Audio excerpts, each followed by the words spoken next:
Ny zavatra ratsy indrindra amin'ny kristianina nateraka indray dia ny hoe menatra amin'ny Jesosy.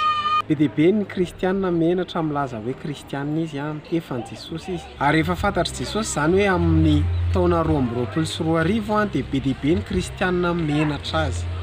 Ary izany mahatonga ny Lioka toko 7:20 miteny hoe fa na iza ny menatra tsy ny teniko dia ho menatra azy koa ny zanak'olona raha ho avy amin'ny voninahitry ny rainy ary ny anjely masina. Hitanao, efa ely ianao nateraka indray, efa ely ianao nanolotra ny tenanao ho an'i Jesosy ho tompo sy mpamonjy ny fiainanao. Nefa ny namanao ny mpiray-tam-po aminao ny ankonanao ny ray aman-dreninao mbola tsy mahafantatra hoe kristianina ianao na efa nandray an'i Jesosy. Ny any am-piasana tsy mahafantatra anao hoe kristianina ianao, ny any am-pianarana tsy mahafantatra anao hoe kristianina ianao satria menatra ianao hoe manana an'i Jesosy, menatra ianao hoe kristianina. Inona ny dikan'izany? Raha menatra an'i Jesosy ianao dia ho menatra anao koa Jesosy rehefa amin'ny fiverenana. Satria nahoana? Jesosy dia tsy hitondra olona izay menatra azy izany.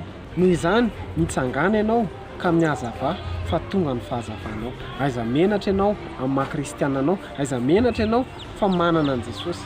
Miresah momba an'i Jesosy n'aiza misy ianao. Aiza menatra miresaka mipiara-miasa sy mipiara-mianatra fa manana an'i Jesosy ianao. Tadidio fa fitahiana fa tsy ozina ny fananana an'i Jesosy. Noho izany tsy mamenatra ny manana an'i Jesosy.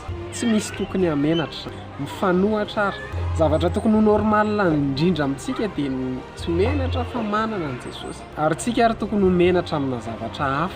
Jesosy no ohatra tsara laina tahaka ho antsika. Noho izany aiza menatra ny maha-kristianina anao, aiza menatra amin'ny mahazanak'Andriamanitra anao, aiza menatra eo amin'ny mpiara-mianatra sy ny mpiara-miasa ho tahin'Andriamanitra ianao. Misaotra anao nanaraka ny vidéo hatramin'ny farany dia raha nahafinaritra anao vidéo aiza misalasala amin'ilay akesy mikomante sy miparitager.